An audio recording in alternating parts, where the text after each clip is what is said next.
Okay, let's dive in. If you had to pick, like, the most famous ethical line from pop culture, I bet it's Spock in Star Trek 2, you know? Oh, absolutely. The needs of the many outweigh the needs of the few. Exactly. It's such a powerful moment, right? And it really gets to the heart of this whole consequentialist way of thinking. It really does. That line basically is utilitarianism in a nutshell, or at least the popular idea of it, aiming for the greatest happiness for the greatest number. And the founders, Jeremy Bentham and John Stuart Mill, they weren't just philosophizing casually, were they? They had this huge ambition. Huge. Bentham especially. He wanted to turn morality into something almost scientific. A calculus of well-being, he called it. A calculation, like with numbers. Sort of, yeah. The idea was to be completely impartial, radical for its time, really. Yeah. Everyone's happiness counts equally. No special treatment for kings or anything. Okay, but then Mill came along and tweaked it a bit. He did. Mill worried that just counting any pleasure wasn't enough. He brought in this idea of higher versus lower pleasures, intellectual or artistic joy versus just, say, bodily sensation. The better to be Socrates dissatisfied than a fool satisfied idea. Precisely. So quality mattered too. But still, the core idea remained. An action's morality depends only on its consequences, its outcome. Right. But that's where things get tricky because that noble goal, that impartial calculation, when you really push it, it leads to some profoundly uncomfortable places that just feel wrong. Exactly. Those are the glitches we want to explore today. Where does this seemingly logical system clash head-on with our basic moral gut feelings? Let's hit the big one first. Yeah. The tyranny of the majority. What happens if maximizing total happiness means a huge group gets really happy? At the expense of a small group suffering terribly. Yeah. Even if that small group is totally innocent. Well, the cold logic of pure-act utilitarianism is pretty brutal here. If the math works out, if the total pleasure of the many does outweigh the suffering of the few, then the action isn't just allowed.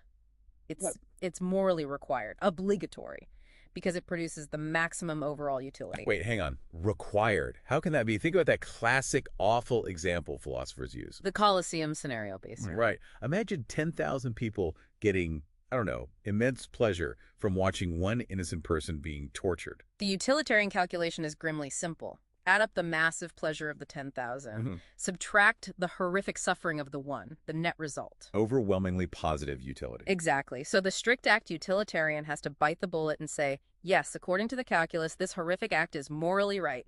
The logic holds, but the answer feels monstrous. It feels fundamentally broken. It puts an unbelievable price on sheer calculation. Okay, let's test it further. The thought experiments. The gauntlet, yes.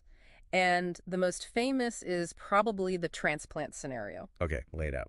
You've got a surgeon, 5 patients, all dying. Each needs a different organ transplant, heart, liver, kidney, etc. They'll die very soon without them. All right. Grim situation. Then a perfectly healthy young person walks in for a routine checkup. Let's call him Chuck. And guess what? Chuck is a perfect tissue match for all 5 patients. Oh, no. I see where this is going. The pure utilitarian calculation, it's stark. Kill Chuck, harvest his organs, save 5 lives, 1 life lost, 5 lives gained. The net utility is plus 4 lives. Maximum outcome achieved. Simple math. Simple, brutal math.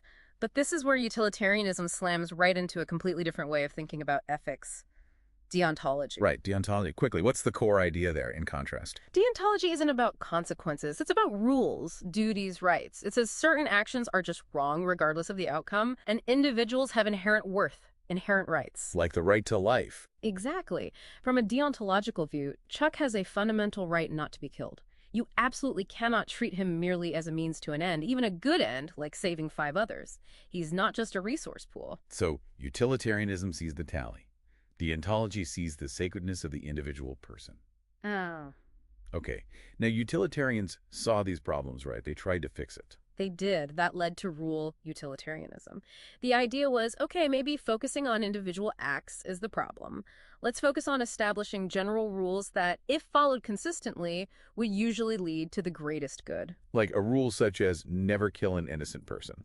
Because generally that rule promotes overall happiness and security. Exactly. But this fix has its own issues. Critics argue it's unstable. How so? Well, imagine a situation where following the rule, say, never lie, would definitely lead to a disaster, a much worse outcome than telling a lie in this specific case. what does the rule utilitarian do? Oh, dilemma. Right. If they break the rule to get the better outcome, critics say they've just collapsed back into act utilitarianism, judging case by case based on consequences. Okay. But if they stick rigidly to the rule, even when it causes disaster, critics say they're no longer truly utilitarian. They're just worshiping the rule itself, detached from the consequences. It's called rule worship.